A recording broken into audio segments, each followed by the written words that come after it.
Welcome to Talk Cosmos, the show where Sue Rose Minahan and guests unveil astrology's ancient archetypes that continually build the collective experiences in our unconsciousness. Get ready to find your free will from your roots in the stars.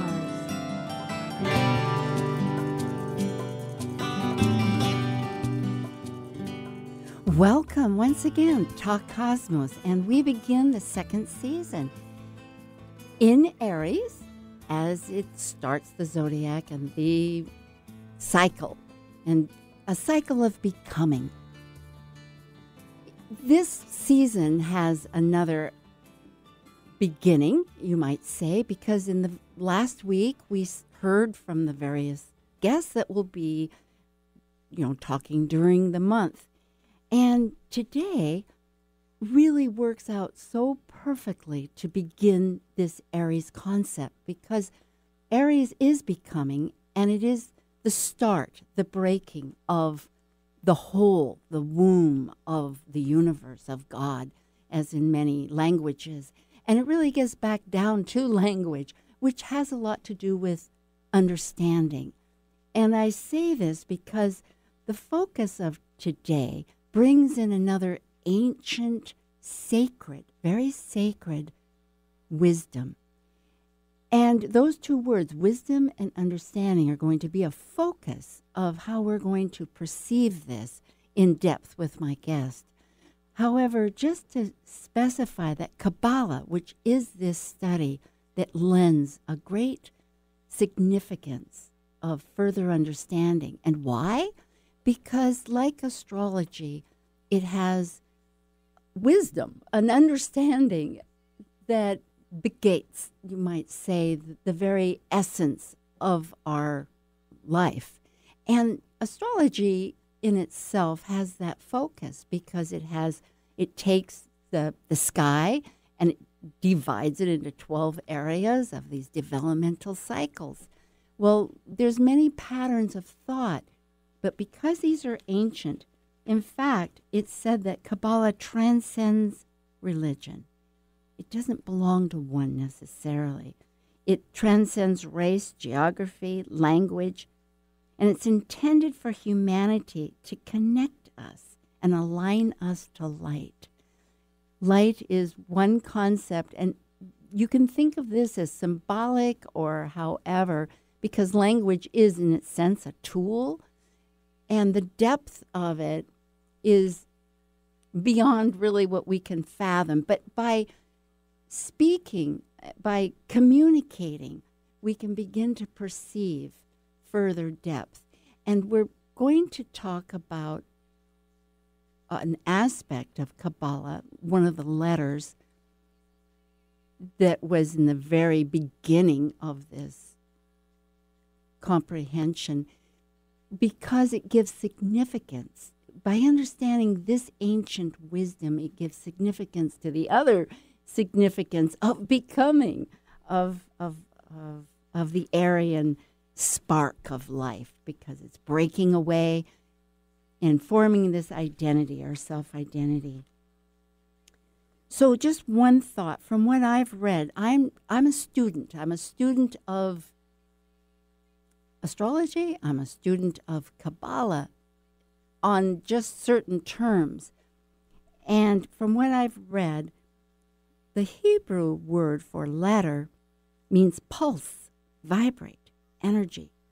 So I hope that gives a little bit of background. Today's guest, which I'm really thrilled to present, is Dana Lee Bernbach from Newcastle, New York. And she's a certified evolutionary astrologer through Maurice Fernandez's complete course of evolutionary astrologer, does chart consultations, teaches evolutionary astrology sessions, and Dana's devoted to understanding the relationship between the 22 Hebrew letters, and these are building blocks of creation, and the zodiac, and how this influences our lives and soul's journey.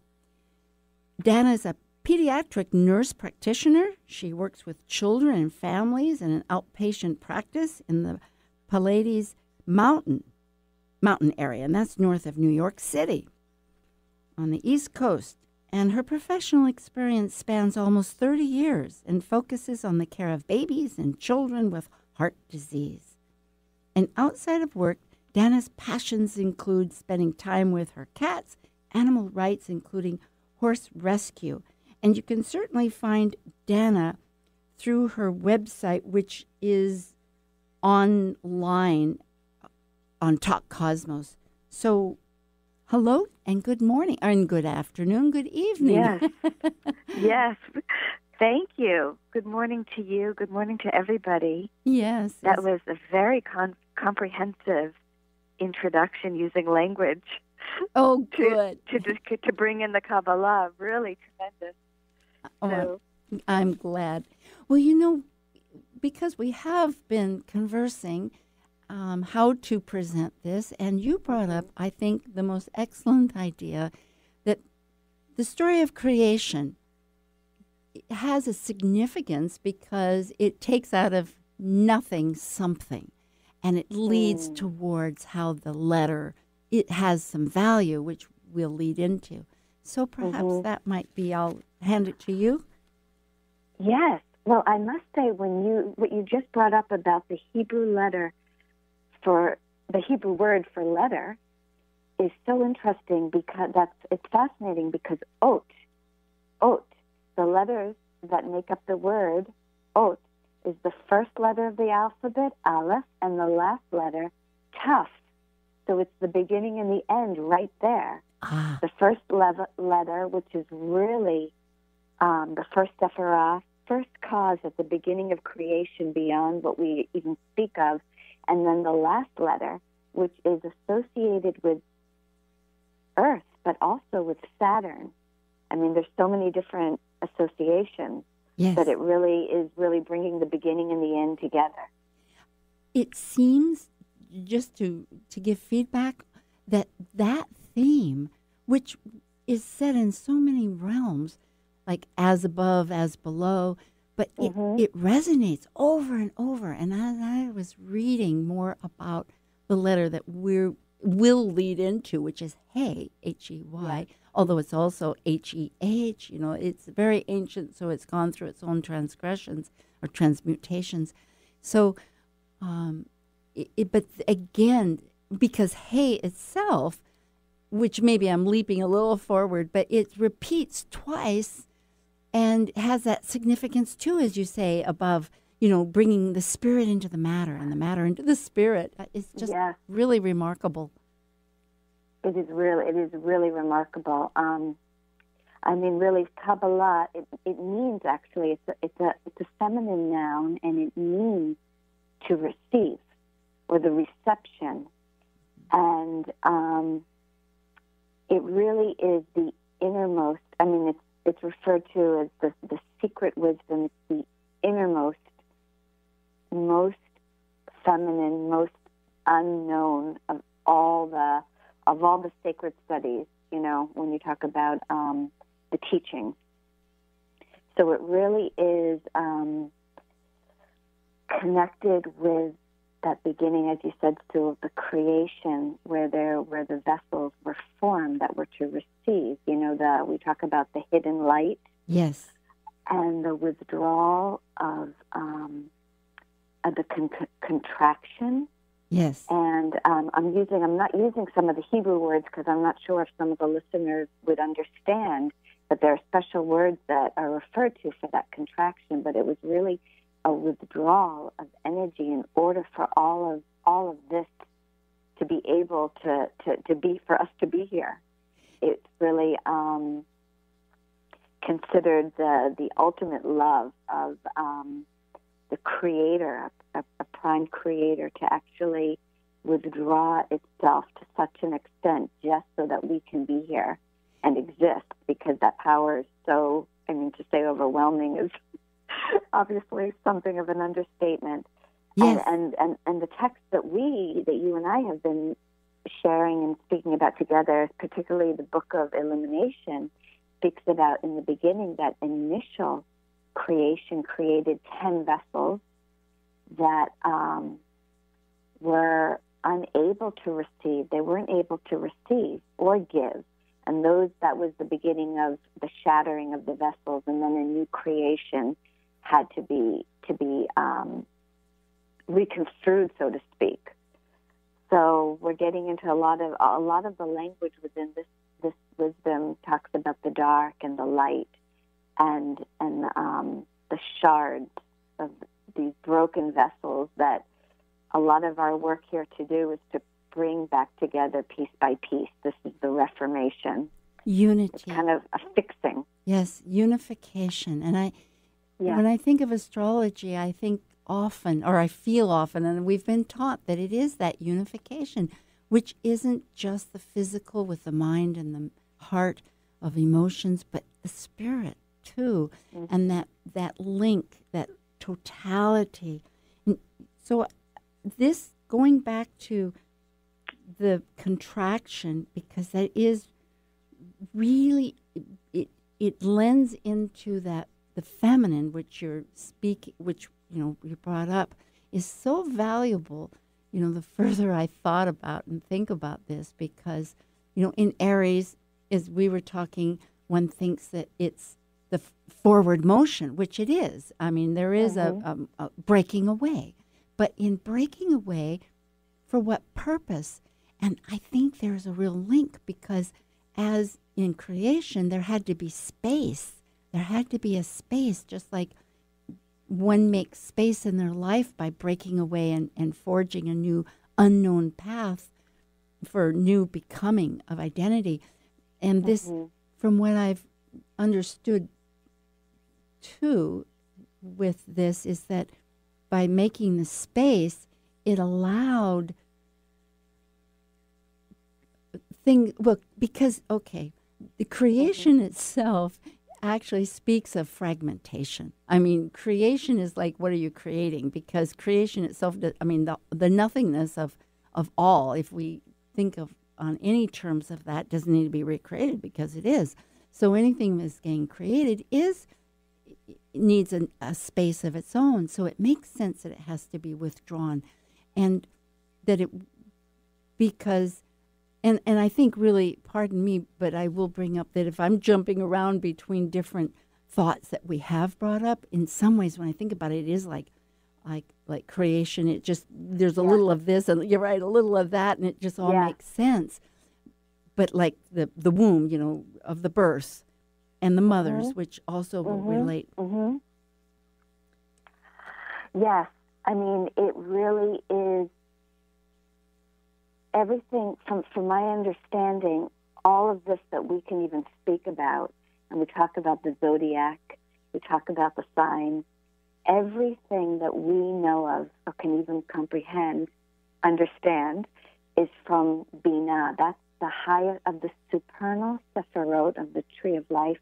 Binah is really the highest that we can even perceive of. And it means understanding, yes. And that means understanding. That is, and that begins the feminine pillar. She really is what the Kabbalists, and of course what a lot of other mystery traditions that are very much connected with this too, refer to as the Divine Mother, or the upper Shekhinah, the upper Divine Feminine. She really is the womb that creates all of this.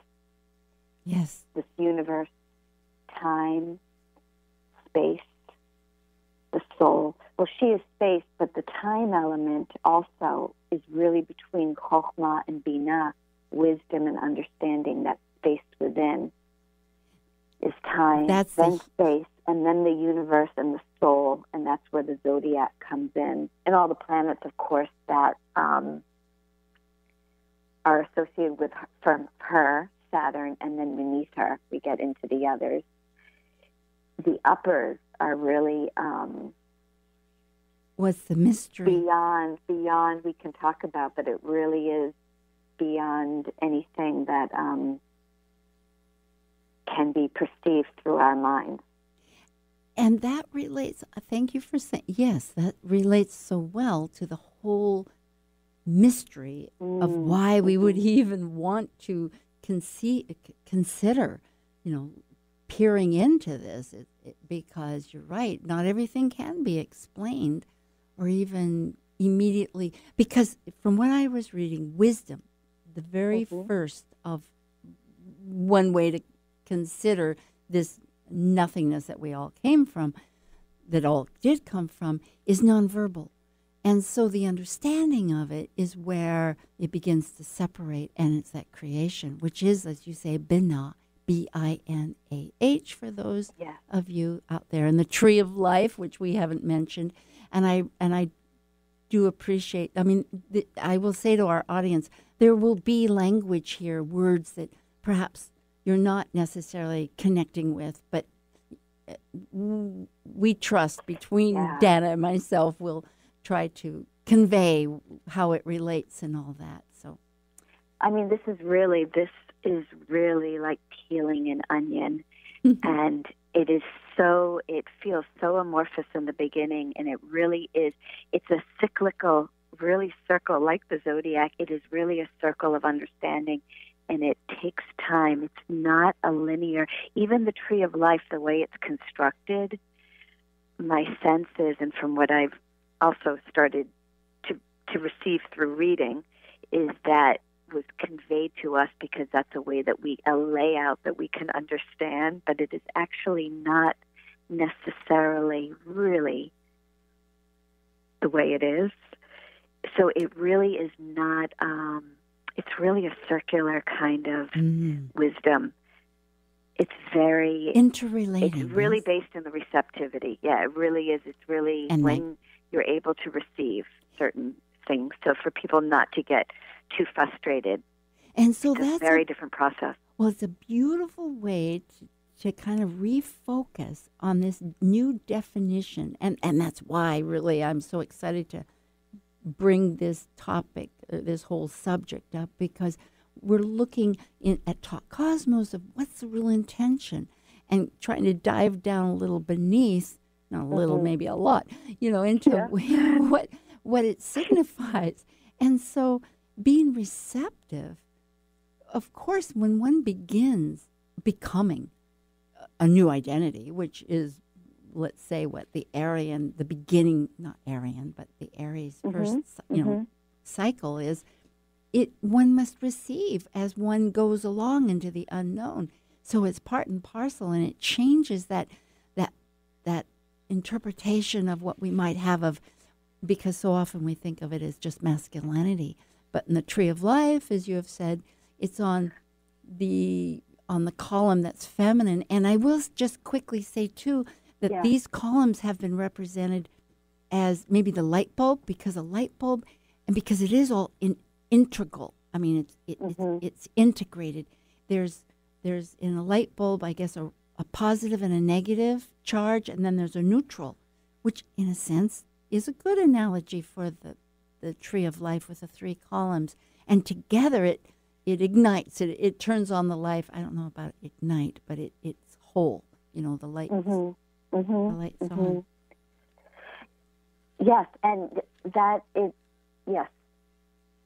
And there is some indication that in even prior ancient wisdom, that the tree of life was really circles within circles. And so the way we're perceiving it is the way our minds can understand it, even the solar system.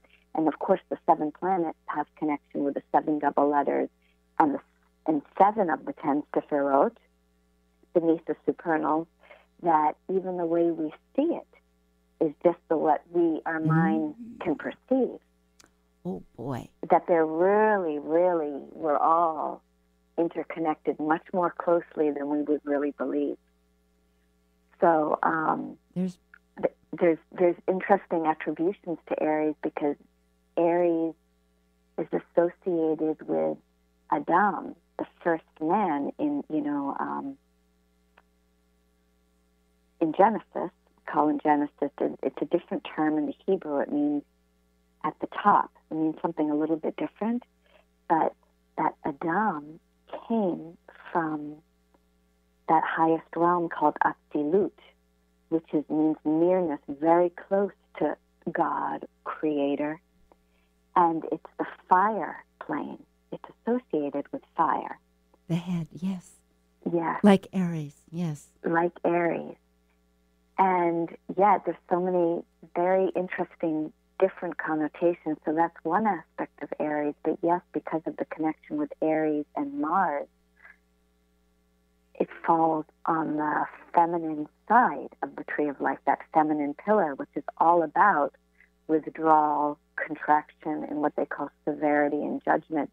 Aries is associated with the letter He, which is one of the letters of Binah. The So we're second getting letter. kind of fast. It's the second letter. So Aries in and of itself is associated. We talk about if this is an okay time to mention the Tetragrammaton, which I think a lot of people have probably read about, that 4-letter name of God. And there's all different kinds of permutation, different ways of putting that name into understanding and being. And the first sign of the zodiac, Aries, is associated with the way that we kind of most understand it. Yud, He, Vav, He.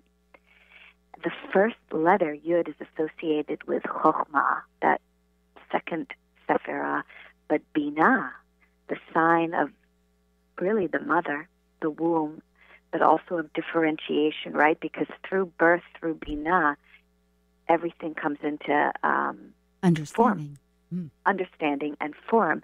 That second letter, He, is associated with her, and it's also attributed to Aries. So it's Binah, and then there's a Vav, and then the last letter is another He. So it's really the Tetragrammaton, the 4-letter name of God, is really just 3 letters. But the He, the feminine, features twice. So it's Binah at the top of the supernals, the third, and then it's at the bottom, Malchut, which is the kingdom. The physical. It really means royalty, and it's associated with our earth. We are actually at the very bottom of the tree of life. Yes, it's the daughter. So the mother and the daughter. So how interesting, because it really goes a little bit different from conventional wisdom of Aries, but it would be associated with that letter.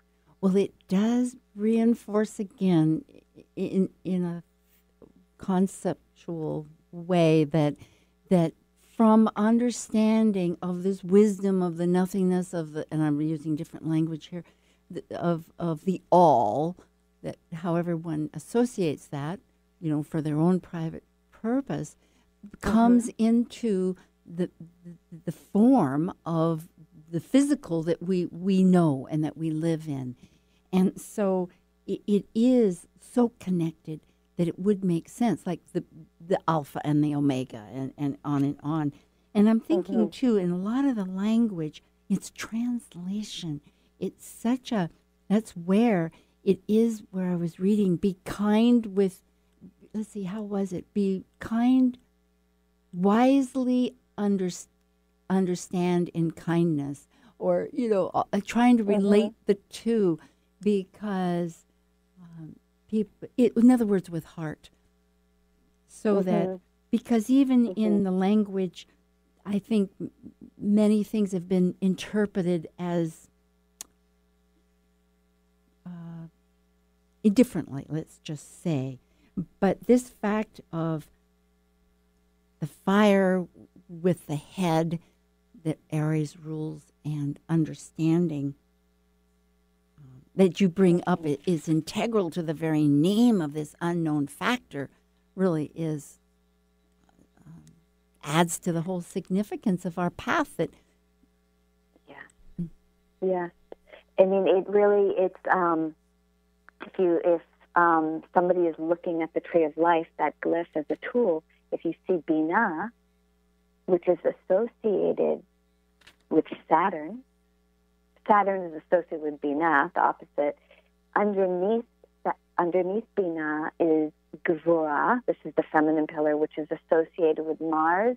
And then you go headlong across to the right pillar, which is the masculine side, which is Jupiter.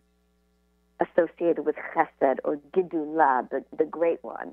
So there's that love that you talked about, the heart, bringing the heart in, not severity alone, but having that generative principle. Mm-hmm. And then, of course, like you mentioned, the central column is the equilibrium from the top of the tree of life, Keter, which is really, if one can think about the cosmic egg, it's really it's so profound. It's the first sephirah going down, down, down. There's the invisible sephirah, and then there's Tiferet, which is the sun, associated with the sun. When I say which is the sun, planets are associated with their sephirot, but it's not the same exact thing because there's at least 4 different worlds. Yeah, well, and I will spell sephirot for people. That's Sephiret, and it is related to the tree of life. So it is a system. And we will take just a short announcement and return with Dana Bernbach of New York with Talk Cosmos on March 30th.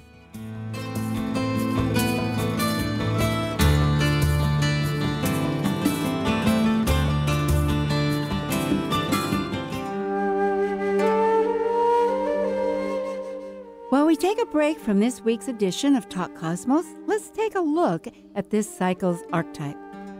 We're currently in the period of Aries. By leaving a cycle based upon completion, the energy of Aries sparks initiation, creating action to separate into a new cycle of life. It's a fire sign, which means it will involve great emotion. And because separation may create resistance, it also takes great courage to break away to new ways of becoming. Celebrate your star energy blessings. Schedule a natal astrology chart consultation with Talk Cosmos host Sue Rose Minahan. You'll learn to better understand what personally fuels your soul's seed direction. Sue focuses on your questions to connect you into your unique heart's desire and your true soul path's birth essence, including a recording and a copy of your chart. Schedule by emailing info@talkcosmos.com. That's info@talkcosmos.com. Hello, this is Annie Hart, spiritual teacher, and you're listening to Talk Cosmos on Alternative Talk 1150 AM, where we discuss the meaningfulness of our roots in the stars. Need help getting started with self-help? You came to the right place. Alternative Talk 1150. Hi again. This is Sue Rose Minahan returning with Talk Cosmos March 30th with Dana Bernbach in New York, and you can find Dana on our website. And we've been talking about Aries and the letter He, which is the second letter of the alphabet, and I will just briefly say that the mystics say that He represents divine breath, revelation, and light. Mm-hmm. And yes. Yes. So absolutely, it is actually, it's the second letter, as you said, in that 4-letter name of God. It's the 5th letter in the alphabet. It's associated with 5, the number 5, which is, there's an association, a connection with Mars and the sephirah, that sphere, like you said, the light bulb of Gvurah, which is severity on the feminine pillar. It is, I just wanted to point out, so it's very interesting that He, in actual vernacular Hebrew, as a prefix, means the. Oh, yes. And it's so fitting because when you say the, you're introducing something, you're giving it already a title and a framework, which is all about the type of intelligence that Aries brings in, this constituting intelligence, the Kabbalists call it, becoming. Thank you. And as an ending, as a suffix, it actually is a feminine form. Yeah. Okay. It makes something feminine by putting a He at the end of it. So it's a very interesting principle that really links it back with that Binah, the divine Yeah, a supernal mother. It's a birthing. It's the unification. And I think I love it. Go ahead, because it just continues to connote, to grab the essence that it's united to begin with, instead of this polarization that we say in order to see it, we've like separated it so much. It's really intricately united. So yes. Yes. So in terms of in the spirit of Aries, which, as you so correctly connected that, with the breath, it is associated with the term ruach, which actually means breath. It means wind, and it means breath, and it also connotes a level of the soul. There's different levels of the soul, from the highest up of our spirits that are in the supernal realms, and it goes down, all the way down to the soul that's associated, connected with our bodies. But within that realm, there is ruach, and that really is that animating breath that connects us here to Earth, but also keeps us connected with the higher realms, with spirit, essentially. So it really has a fascinating connotation. Yeah, and the 5, just to return back just briefly to repeat that, because there's 5 senses from what, and there's 5 levels of the soul, which in a sense right now maybe to understand that everything has its, like you said, the onion, the levels. So it's not just an instant affair of becoming. There's depths, and it. Yeah. So much depth. In fact, when you start peeling the onion and you start understanding that even when we speak about the 4-letter name of God, for which there's so many permutations, and it's not limited to even those 3 letters that make the 4. I mean, it's it's infinite. But even that layer is what the Kabbalists would say. That's not even the highest.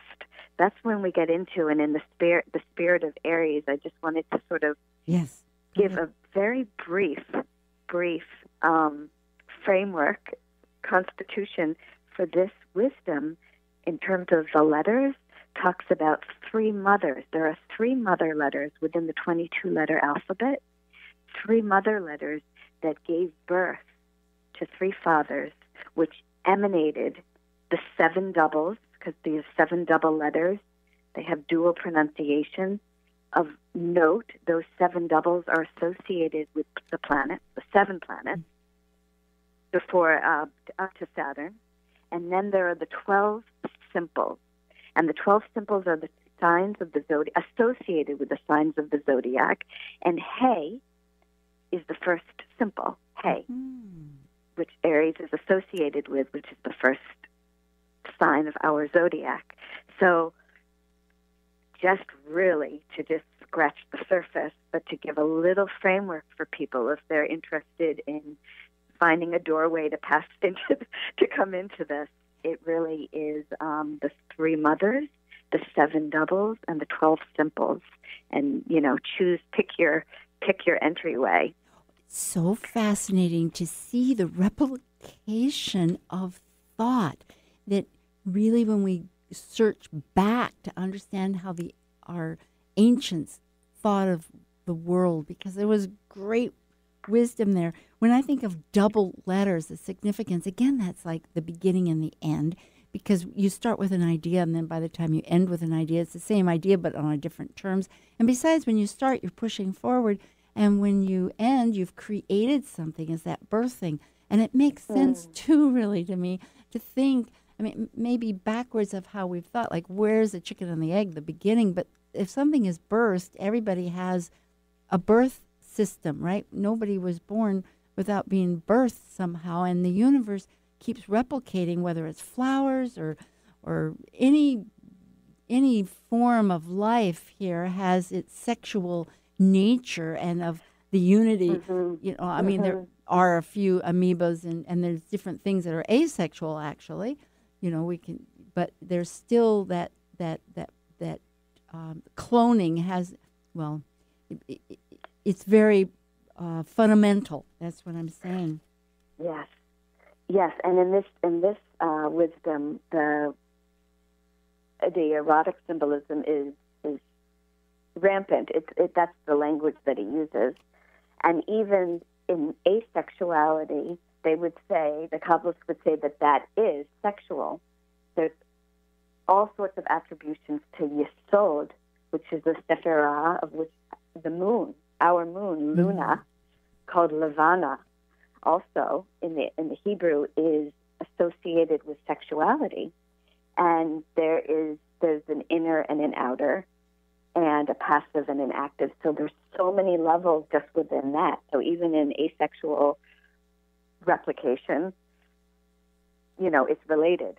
Yes, to it's pretty basic. But this wisdom really, really, really from the beginning is very much rooted in masculine and feminine and the polarities of creation.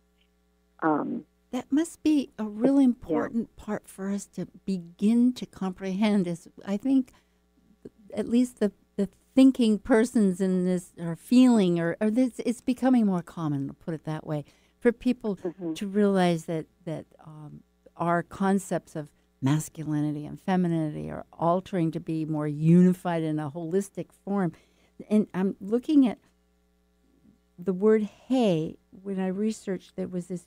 It says, because it was the early Hebrew was a letter that has a man with arms raised, and the meaning is look, reveal, breath, and it was that vision part that you brought up too. That that pre-verbal, when you see something and it gets back down into you, sort of like when it manifests, you see something. Anyway, I'm tying all that, but. It is interesting. It really is. There's, the signs actually have at least a couple of different senses. And when we refer to some of the really early texts that put into writing this wisdom that we had mentioned, or I think I mentioned in my talk from last weekend about the Book of Formation and the Book of Illumination, there are different versions that attribute the letters and the planets and the signs to different senses. So Aries is sight, for sure, which makes sense. And in some of the versions, it's actually speech. Ooh. And it doesn't necessarily have to sort of, what's the word, cancel each other out. No, because logos. But go ahead. Yes, because so what they would do is associate the sign, of course, with the planet, a letter, and also in the wisdom of Israel with the tribe of Israel.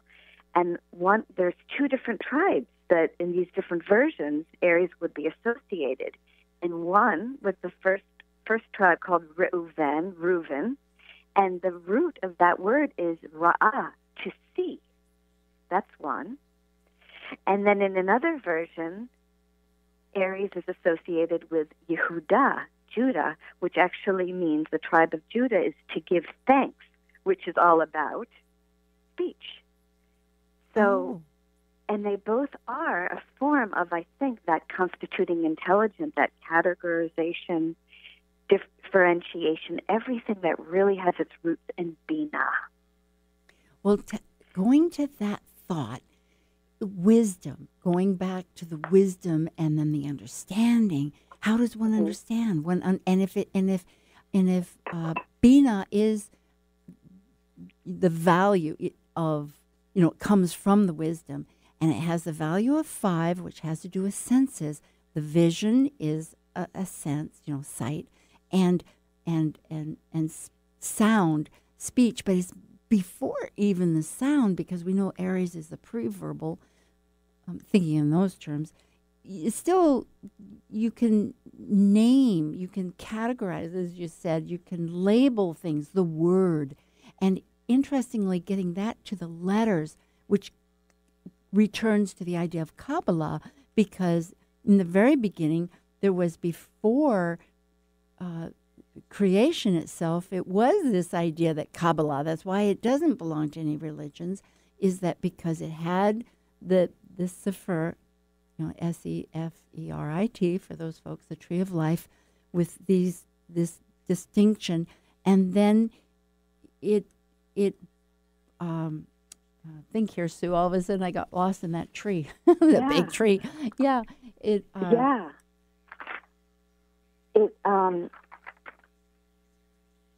Yes, I'm actually. I wanted to something that you just said to really I wanted to bring something up for the listeners because it is literally an entry point into the tree of life. But the letters that we're talking about and the 12 symbols that are associated with the zodiac, the letters also are pathways on the tree of life connecting Sephirot, as you said. Yes, the light bulbs. That's what I meant. These circles, these spheres. I love that. I love that attribution as a light bulb because you can also really deep meditation. You can really, really feel and experience a lot through meditating on these letters, the wisdom of the letter, in order to understand a sephirah and or a path between them. So what's interesting is that I'm just getting back a little bit to Chokhmah and Binah, the second and third. If you look at a triangle, the very top of the tree of life is Keter, which is where the infinite supreme being entered in. It's beyond even, we don't even the talk about it. The unknown, yes. Such an unknown. And then Chokhmah, which is wisdom, which is that pure, undifferentiated, it's not even knowing yet. Wisdom, it's associated with meditative, with our right brain. And then Binah would be our left brain. There's a pathway that connects them, which is associated with the letter Dalet, which is actually in several of the schools within this wisdom, Dalet is actually associated with Venus. Ooh, it's the door. I remember the door. I love the fact because that's the heart. It's like, what is wisdom without heart? What is understanding without heart? What is anything? Right. Yeah, it's kindness, and that's what I remember reading too. It all needs to bring kindness. Yes.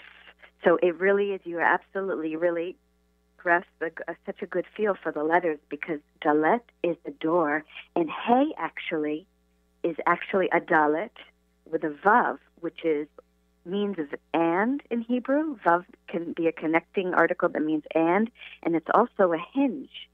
So the Hey is like a window, but of being the spirit coming through, being birthed through this aperture. And Vav, actually, it really is interesting. It's as if Dalet is connecting the Hey with Vav, which we will get into at some point when we talk more about Taurus. Well, this really together. It ties in. If one's leaving Pisces, which again, as the cycle goes, and we're in Aries, we left that like a door. We walked through or burst through or however we came in to become. And then it's with the right, and the letters. Okay. Yeah. Mm-hmm. Well, I'm thinking yes, because I was going back to just remembering too. After the tree of life, the letters is that part of the understanding that allows us to go through all these pathways of that are separate in some ways. But yet, life, once it gets divided from whole, it has its own life form, and that. So it is a matter of tying it together. Yes, it really it's really such a fascinating process when you think about it. The incarnation of the soul, the spirit, into this creation with as symbolized by Aries, going through the Galgal, that's the circle in Hebrew, that's the zodiac, which I mentioned last weekend is a womb. It is considered to be a kind of a womb. And then Pisces being the last sign going back into the cosmic womb, you know? It's Yes. sort of like back to Neptune. It really is, it's brilliant that it really works out that way, huh? Yeah, it feels like kneading bread or something. You know, I keep getting that visualization. You know, they knead it back and forth, and finally it rises, and then you enjoy it. You know. Yeah. So, with this whole idea of insightful look at introducing the receptivity as called the feminine entity of energy, you know, into becoming, which is the Aries start, it adds a real value to just comprehending, you know. Yes. Yeah, it runs really on so many, again, those layers, because even the word Adam, and as I mentioned that the first man or first human is in our story is associated with Aries. The first letter and the last letter, Aleph and Mem, so feet, which are two mother letters. Those are two of the three mother letters, and it actually means M. It means mother. And then you put a dalet in the middle, that door connecting them. It really calls us to think about, ponder our earliest progenitors. Well, very interesting. Yeah, thinking of the creation with the vessel, you know, and the retraction, because restriction and contraction is also a part of this receptivity. You have to have something to a space created. And of course, if there's nothing, there's not a space, there's not a thing, there's nothing as far as our conceptual thinking. Right. But this vessel that is created in this language of understanding is of a creative force. And I remember one time I was in my own studies, it was brought up that because it had the same DNA as what had created it, and it wanted to create also, but it was, but having been created, it had nothing to. In other words, it was receiving all the time, but it wanted to create its own things that it was receiving. So therefore, it broke, and that is, in a sense, one way of understanding how the universe just exploded, or it has.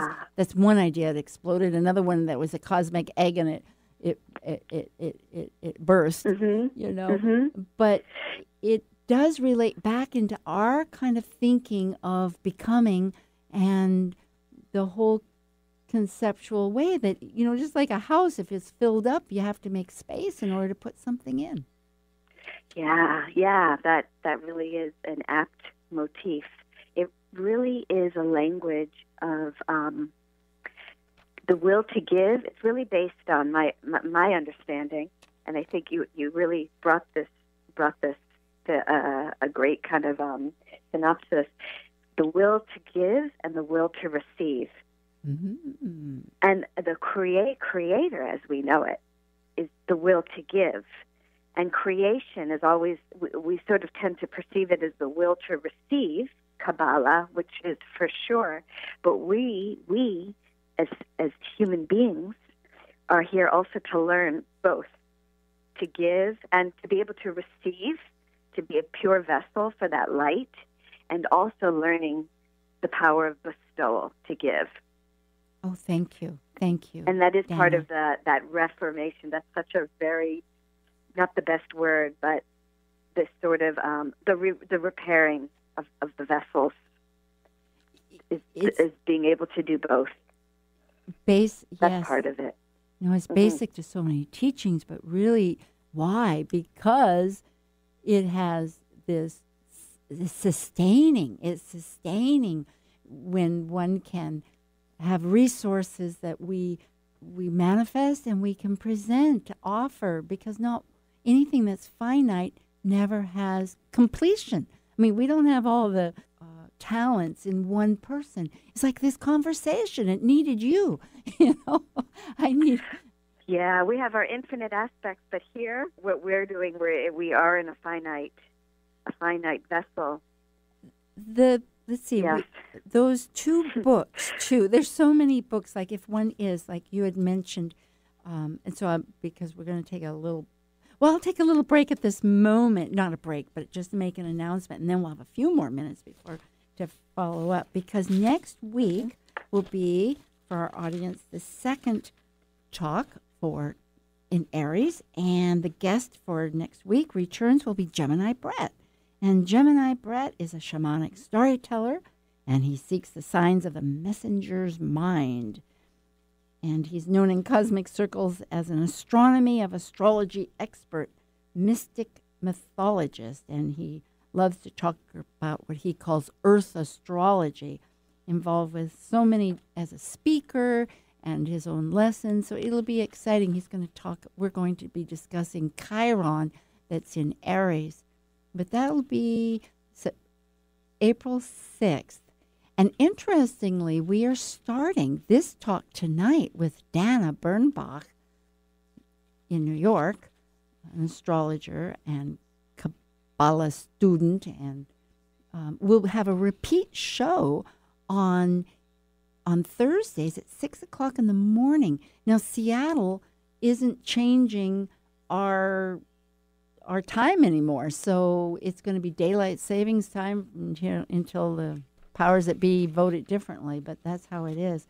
So in other words, if somebody came in late to this talk, because here in Seattle, of course, it's right on the radio station, but everywhere else, you go on to online, which is the call letters, 1150 KKNW, or there's an app, there's a tablet app, which is the call letters KKNW AM, because it is an AM radio station.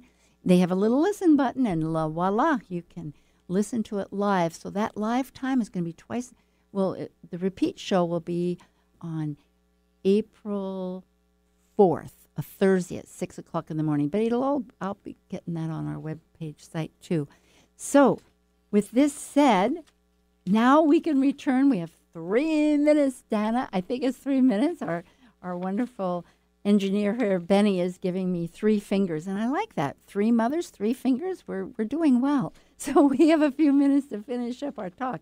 I finished with my announcement. Evolution brings us back to the beginning. Yes, exactly. There we go. We're creating. Yes. Yeah. Restriction. That is such an interesting concept because, again, it is that pushback. You know, when one studies Kabbalah at any point, it's a huge theme because it is the very inception of beginning. And, you know, it's not a negative thing. It's just, it allows one to create. It is really, when you think about it, it is really one of the highest, ultimate acts of love, to really have such love and devotion, to be able to hold back in order for essentially your children to exist and to be, for universes to be. I mean, it is really considered one of the highest acts, that's the prime bestowal of Creator love. So if you can think, if on our human vessel to kind of attempt to comprehend what it means to have such a power that one needs to withdraw in order for all of your children to exist. Yes, all those manifestations. Yes, children, and I was just adding manifestations, right? Exactly. Yeah. Yes, I'm using children, and that perfect word is manifestation. And you are a pediatrician. Yes, so that's very good. Yeah, right. Has to remember this. You know, we have about a minute. I had a poem. This world forever the same. Foolish men try to attain impossible points, but yet all is here. Unlimited spheres. And I wrote that when I was 16. And I think, Dana, you said, whoa, there we go. Yes. Okay. The spheres and the letters that the word is written with, we could go for days on that alone. Oh, so. Well, I trust we'll continue. Thank you, Dana. Thank you. Yeah. And see you again, everybody. Have a good week. Thank you, everybody.